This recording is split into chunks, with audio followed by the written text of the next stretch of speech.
وصحبه ومن تبعهم بإحسان إلى يوم الدين.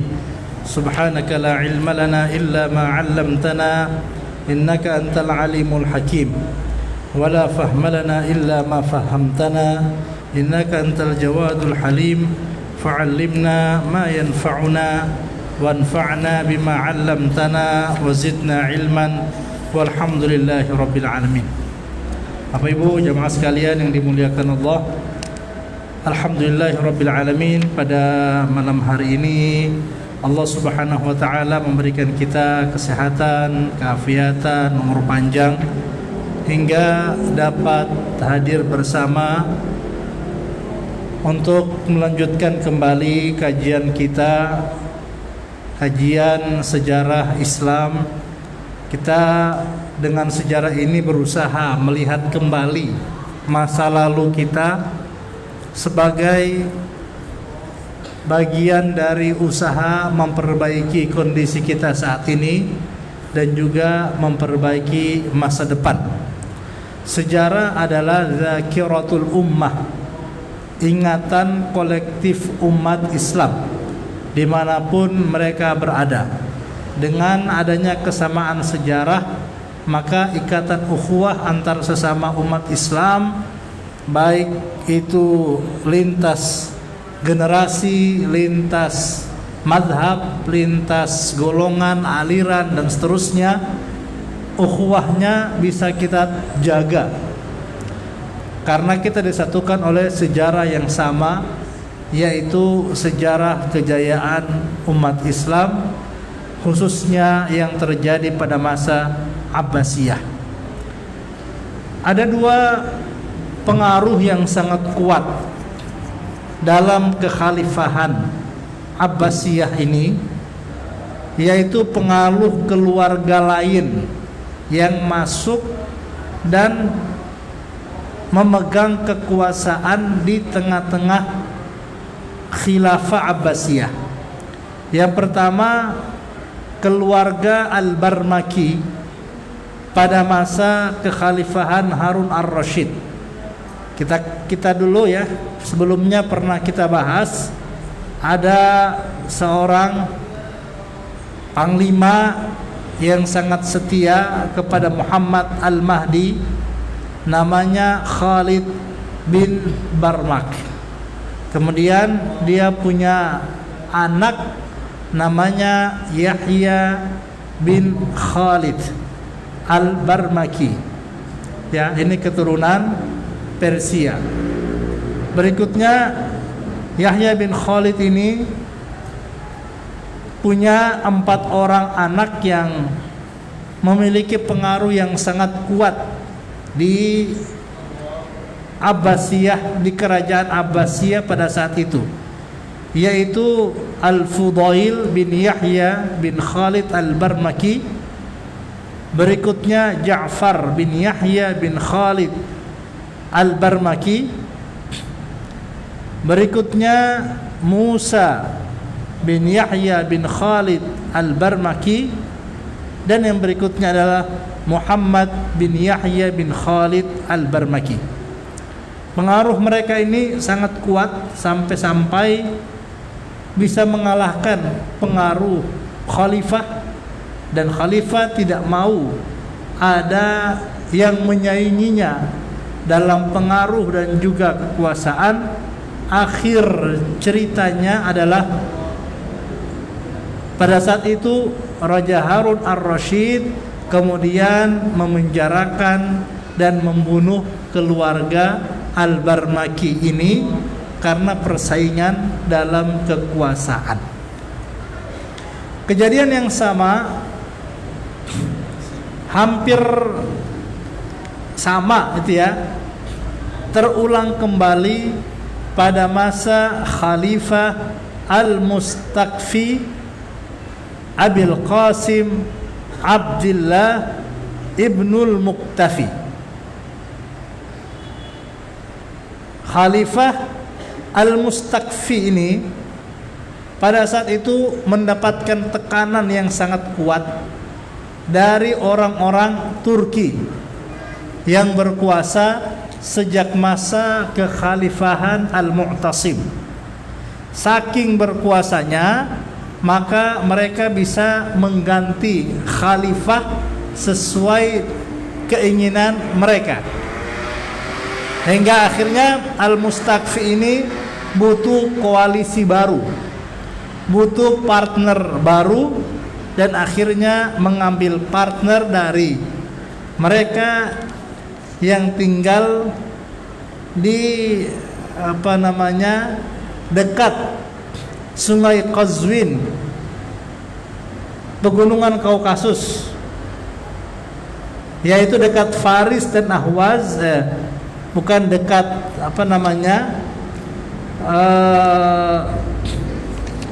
Iran, ya, di kawasan Iran, orang-orang Persia juga, yaitu Ali Buwaih, keluarga Buwaih.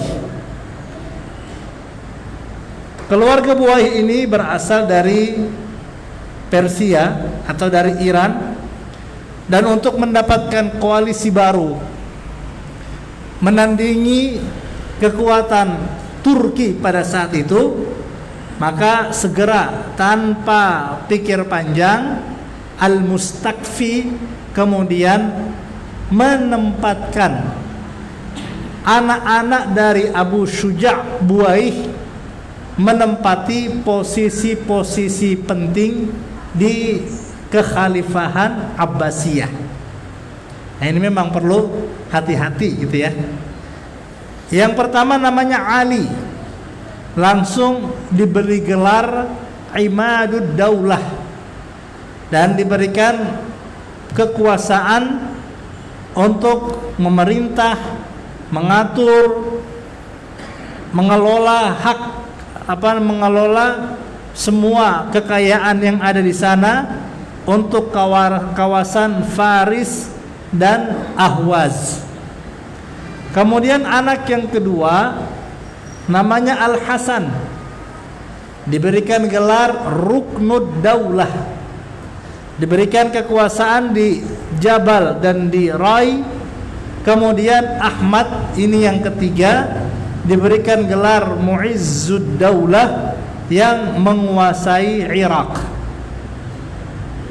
Di antara ketiga orang anak dari Abu Syuja' Buwaih ini, yang memiliki pengaruh yang paling kuat justru anak paling bungsu, yaitu Ahmad Al-Buwaih. Dia bahkan 40 hari setelah diangkat sebagai Mu'izzud Daulah, diberikan kekuasaan oleh khalifah, mampu mengganti khalifah 40 hari setelahnya, karena menuduh khalifah ini melakukan tipu daya, melakukan usaha untuk menyingkirkan keluarga Buwaih dari Bani Abbasiyah atau dari kekuasaan yang telah diberikan kepada mereka. Jadi ini malah lebih kuat daripada khalifah. Beda dengan Al-Barmaki sebelumnya. Al-Barmaki kekuasaan tetap berada di tangan khalifah, sementara di keluarga Buwaih ini mereka bahkan yang menguasai negara pada saat itu. Terjadi pergantian kekhalifahan dan kekuasaan Ali Buwaih ini semakin kuat. Kekuasaan mereka posisinya memang tidak sampai menempati khalifah, karena memang dari segi jalur keturunan kekuasaan itu mereka tidak punya. Yang mereka tempati adalah jalur perdana menteri dan pos-pos kabinet utama dalam kerajaan atau dalam kekhalifahan Abbasiyah. Pos inilah yang diisi oleh keturunan-keturunan dari Ali Buaih ini. Ada yang namanya Adudud Daulah, Fanakhsaru, itu jadi Adudud Daulah. Ini zaman keemasan pada masa Adudud Daulah itu, anak dari Al-Hasan. Kemudian ada juga namanya Bakhtiar. Bakhtiar itu artinya raja gitu ya.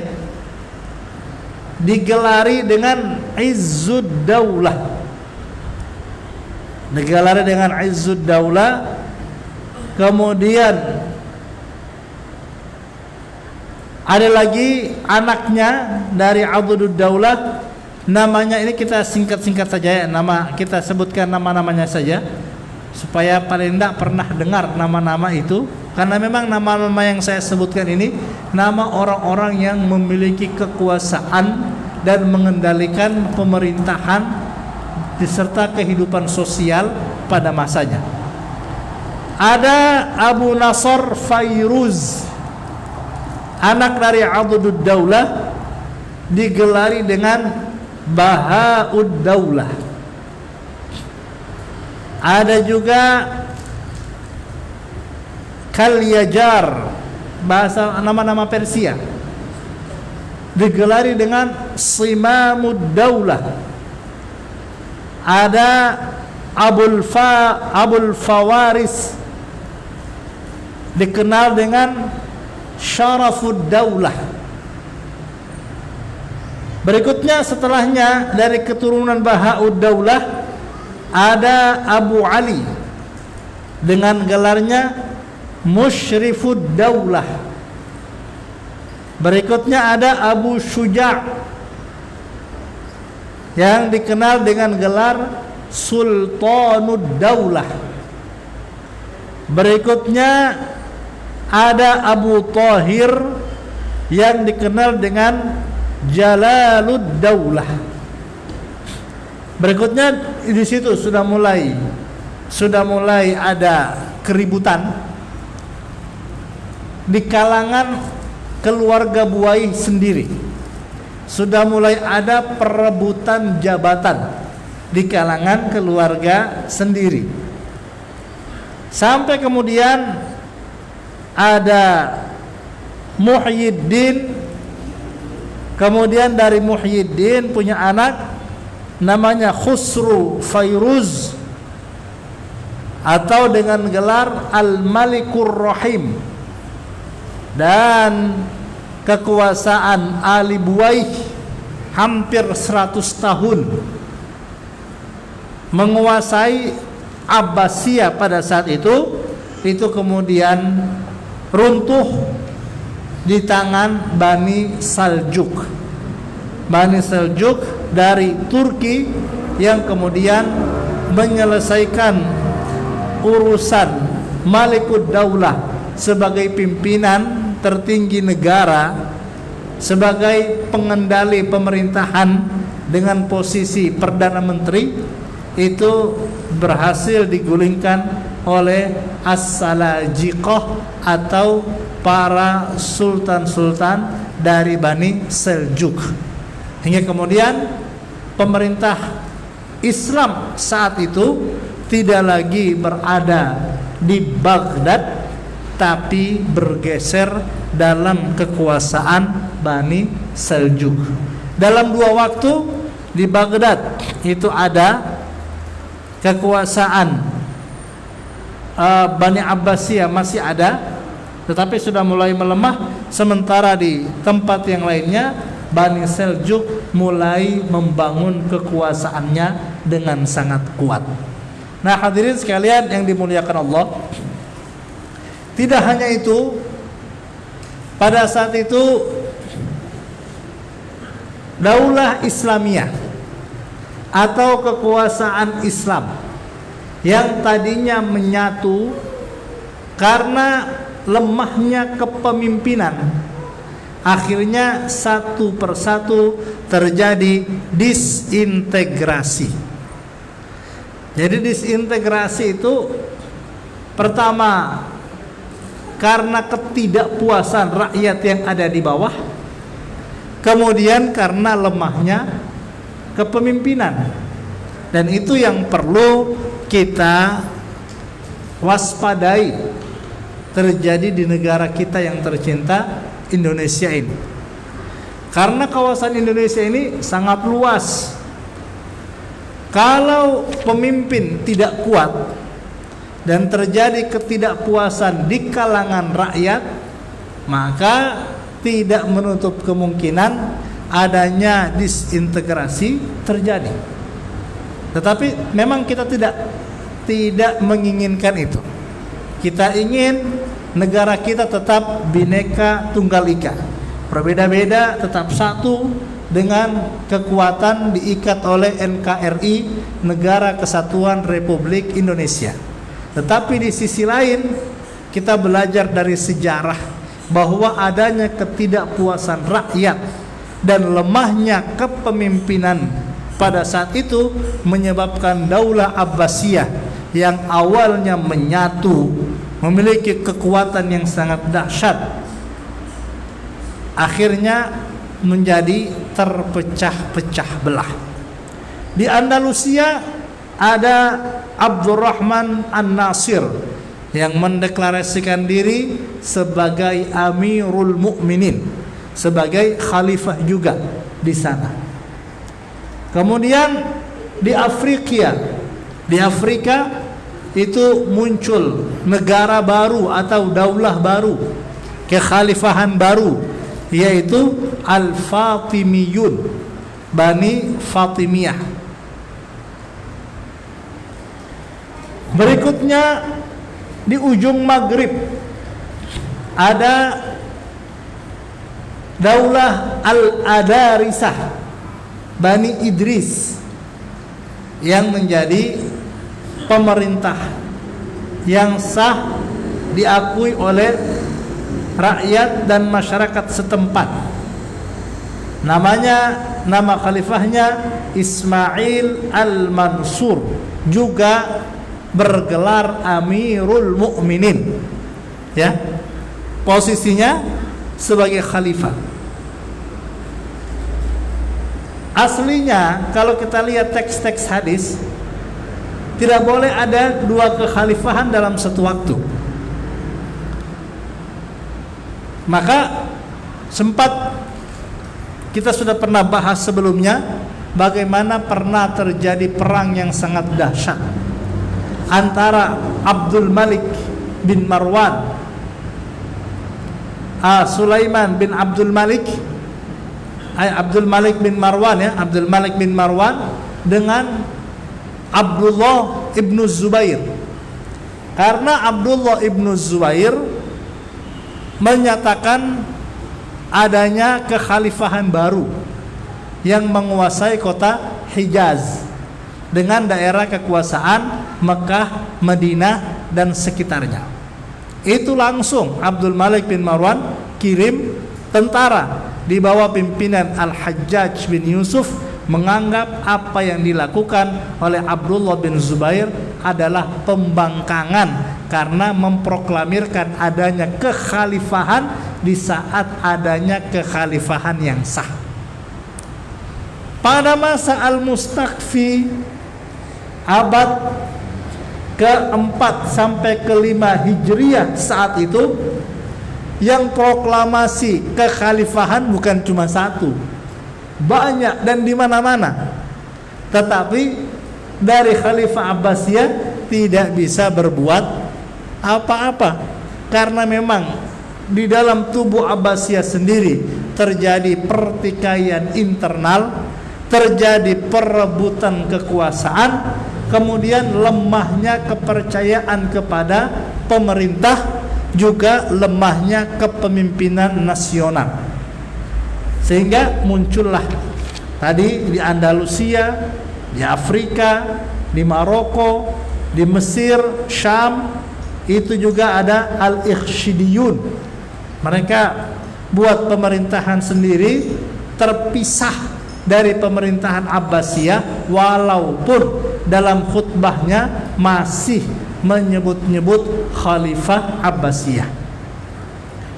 Kemudian di Halab itu dikuasai oleh Saifuddaulah Ali bin Abdullah. Secara penguasaan itu independen, walaupun dalam doa-doa di akhir khutbah masih menyebut Khalifah Abbasiyah. Begitu juga ada kepemimpinan independen, Jazirah Furatiyah, dikuasai oleh Nasiruddaulah. Secara pemerintahan independen, tidak ada hubungannya dengan Abbasiyah di Baghdad, tapi masih menyebut nama khalifah dalam doa-doanya. Demikian pula di Irak, itu dikuasai oleh Mu'izzuddaulah Ahmad. Sementara di Amman, Yaman, Bahrain, kemudian di Basrah dikuasai oleh Al-Qaramitah. Kita sudah bahas ya, Abu Tahir Al-Jannabi yang meruntuhkan, yang berusaha meruntuhkan Ka'bah, lalu mencuri Hajar Aswad. Selama 20 tahun tidak ada haji. Pada masanya itu Abu Tahir Al-Jannabi ini juga memiliki kekuasaan tersendiri di kawasan Oman, Yaman, dan Bahrain. Kemudian kawasan Faris, Ahwaz dan Ahwaz dikuasai oleh Imaduddaulah. Jabal dan Rai dikuasai oleh Ruknuddaulah atau Al-Hasan. Berikutnya Khurasan dan negeri-negeri di seberang sungai, yaitu sungai Jaihun, itu dikuasai oleh keluarga Saman. Kota-kota besar ini awalnya itu milik Daulah Islamiyah, pada akhirnya terpecah-pecah.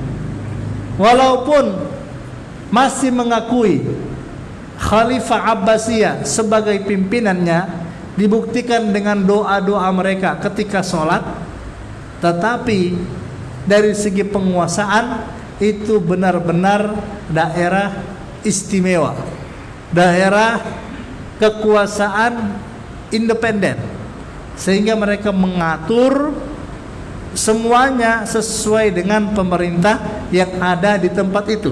Jadi menjadi seperti kerajaan-kerajaan baru dalam kekhalifahan Abbasiyah.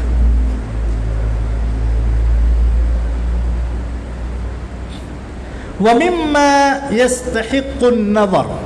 Ini kata penulisnya, wa mimma yastahiqqun nazar. Di antara hal yang perlu untuk kita perhatikan, annal unsural arabi lam yabqa lahu syai'un minal mulki. Orang-orang Arab, masyarakat Arab itu hampir-hampir tidak punya kekuasaan lagi, karena kekuasaan dipegang oleh orang-orang Persia.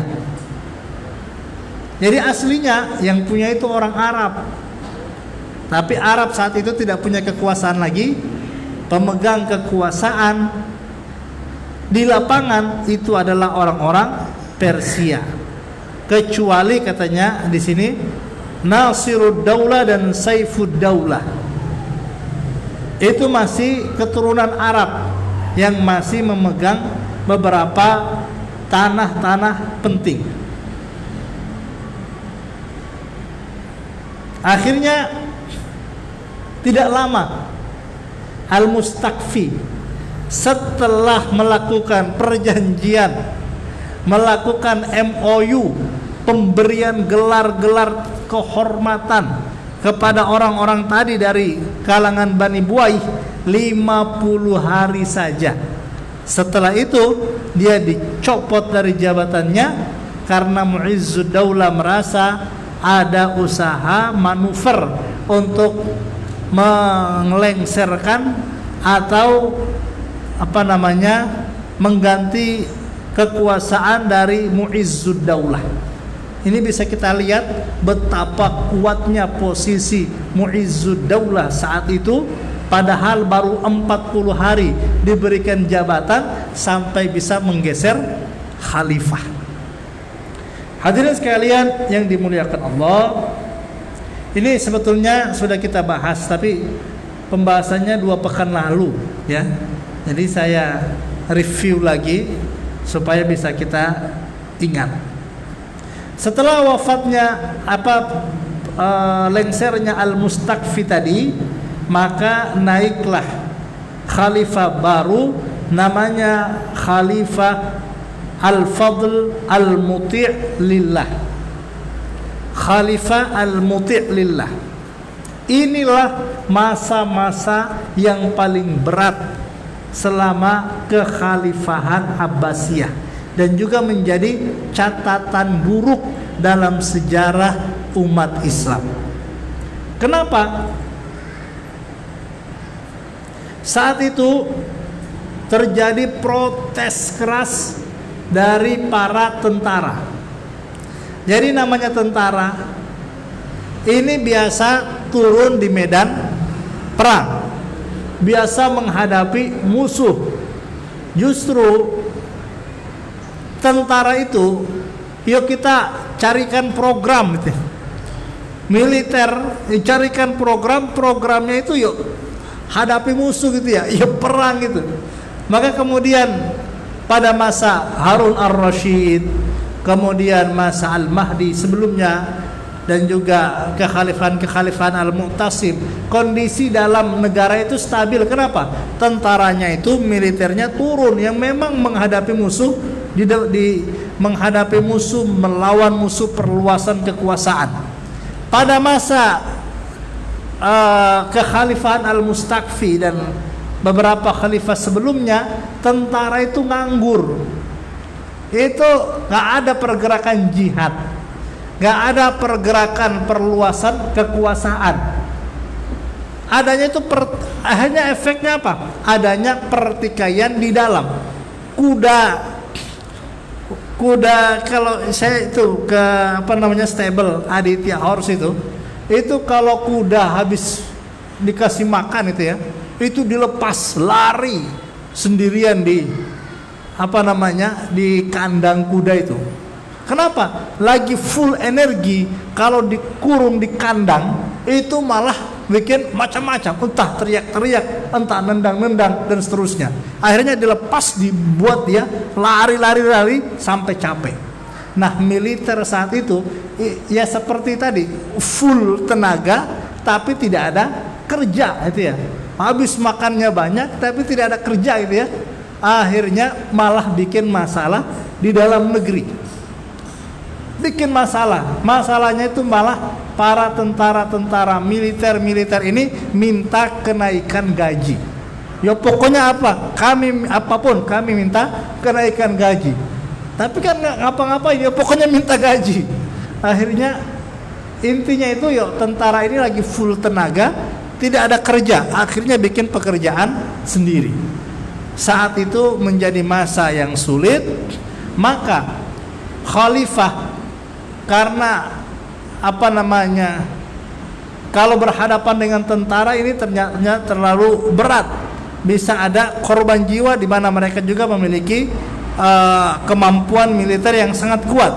Maka akhirnya diberikanlah dari Baitul Mal, dari beberapa tanah-tanah pemilikan, beberapa proyek-proyek, program-program itu diberikan kepada para tentara-tentara tadi gitu ya. Maka efeknya apa? Ketika beberapa Baitul Mal, kekuasaan negara, pos-pos perusahaan, pengelolaan harta milik rakyat itu diberikan kepada tentara, hancur semuanya. Ini kita lagi bicara sejarah nih. Fakharabatil biladu lidzalika. Maka pada saat itu zaman Abbasiyah ya, bukan kapan, ini zaman Abbasiyah. Fakharabatil bilad. maka saat itu hancurlah perusahaan-perusahaan tadi, tambang-tambang, beberapa pos-pos perekonomian rakyat begitu diberikan kepada para militer ini, itu kemudian jadi kacau gitu ya. Yang terjadi apa? Yang terjadi harta itu semakin menyusut. Ammal ghala, sebaliknya ammal ghala, harga barang semakin tinggi. Harga barang itu semakin tinggi dan efeknya terjadi copet, terjadi begal, terjadi pencurian di mana-mana karena orang tidak mampu membeli sementara harga terlalu tinggi. Mereka harus memenuhi kebutuhan keluarga, harus memenuhi kebutuhan anak dan istri. Harga di pasar terlalu tinggi, maka saat itu terjadi banyak tindakan-tindakan kriminal. Walam tamdi sanatun. Nah ini tidak berlalu 1 tahun ala Baghdad hatta ishtaddal ghala. Inflasi itu langsung benar-benar terjadi. Harga barang, jadi harga uang turun, harga barang naik. Benar-benar terjadi krisis moneter saat itu. Ya. Allahu a'lam. Benar-benar terjadi krisis moneter saat itu, sampai-sampai naudzubillah, semoga tidak terjadi di tempat kita, sampai-sampai akalan nasu al-mayyitata wal kilab. Orang-orang itu makan bangkai-bangkai dan anjing. Jadi saat itu saking sulitnya ekonomi masyarakat, itu orang pada makan bangkai dan anjing.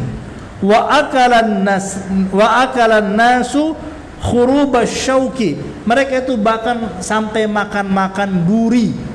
Yang ada makanan-makanan yang tidak layak, tidak bisa dimakan, itu dimakan sama orang-orang yang ada saat itu.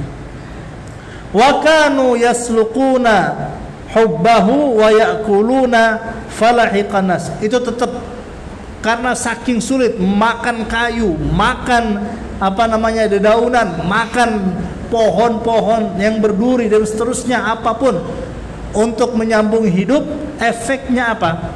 Tersebarlah penyakit di kalangan masyarakat. Wa auramu fi ahsyaihim. Kemudian ini kulitnya ini gatal-gatal, timbul penyakit-penyakit yang luar biasa.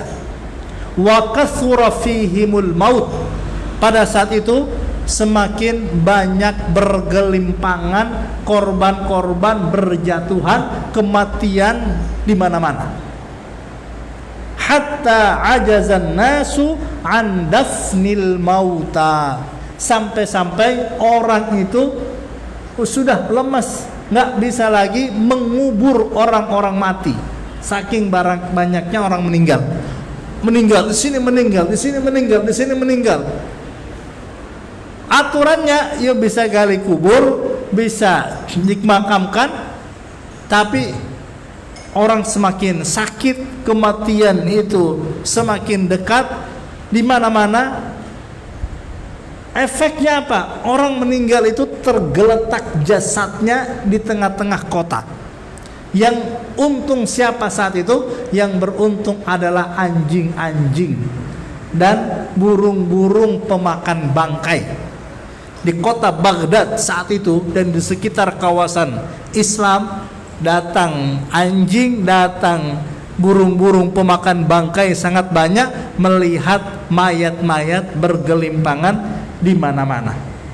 Dan semakin tersebar penyakit menular karena adanya orang mati, bau busuk di mana-mana. Itu yang terjadi di kawasan Baghdad dan sekitarnya. Sehingga inhadara katsirum min ahli Baghdad ilal Basrah. Banyak orang yang pindah dari kawasan Baghdad ke kota Basrah, masih di kawasan Irak. pindah. Di sini banyak penyakit, di sini banyak orang mati, di sini susah makan, di sini susah hidup, di sini susah pekerjaan. Nah, dalam proses migrasi dari Baghdad menuju Basrah, banyak mayat yang bergelimpangan, banyak orang yang tidak kuat dalam perjalanan sehingga meninggal di tengah jalan. Famata aktsaruhum fit tariq, banyak yang meninggal di perjalanan. Wabi'atid duar wal aqarat bil khubzi, dan ekonomi saat itu benar-benar jatuh, di mana rumah-rumah saat itu dijual dengan seharga sepotong roti. Demi mencari makan, kamu punya roti, ambil rumah saya. Yang penting saya dapatkan roti hari ini. Sepotong roti untuk membeli rumah itu. Jadi benar-benar jatuh. Begitu juga dengan bangunan-bangunan yang tinggi, pabrik-pabrik, itu semuanya berpindah tangan hanya dengan bayaran sepotong roti. Fakana nizamul iqta'at awwala fasadin bil Iraq. Ternyata nizamul iqta'at, aturan pemberian kekuasaan, kalau sekarang itu independensi program, ini diberikan kepada kelompok ini, silakan diurus, itu nizamul iqta'at. Jadi di sini pos ini militer, ini pos ini angkatan laut misalnya, ini angkatan darat, ini siapa, itu menjadi awalu fasadin bil Iraq, menjadi sebab terjadinya kerusakan di kota Irak saat itu. Lepas, jadi kekuasaan itu dibagi-bagi kepada swasta. Negara itu tidak punya hak lagi, dan ternyata penguasaan swasta, pengelolaan militer Baghdad saat itu menyebabkan terjadi berbagai kekacauan dalam negeri. Dan para petani tidak lagi semangat untuk menanam, para nelayan tidak lagi semangat untuk mencari, para pengusaha tidak lagi semangat untuk menjalankan usahanya, dan di sisi yang lain mulai terjadi perang antar kabilah, antar suku-suku pada saat itu.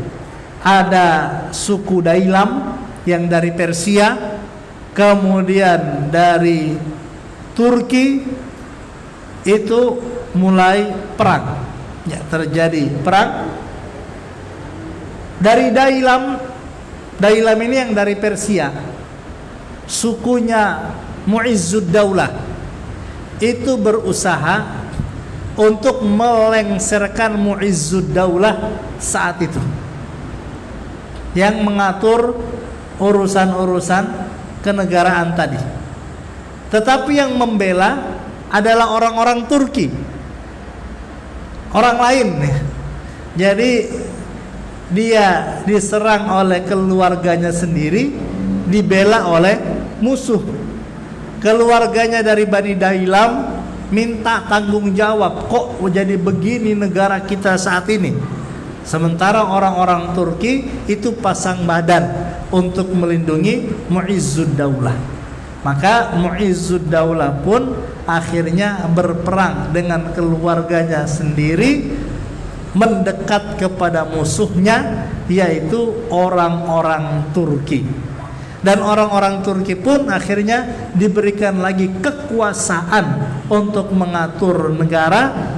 Maka fakharrabul bilad, kondisi saat itu benar-benar hancur negaranya, wanahabul amwal, dan terjadi pencurian, perampasan harta di mana-mana. Hadirin sekalian yang dimuliakan Allah, ini juga tidak lepas dari kebiasaan sosial yang berkembang di Baghdad pada masa pemerintahan Mu'izzud Daulah dari keluarga Ali Buwaih ini.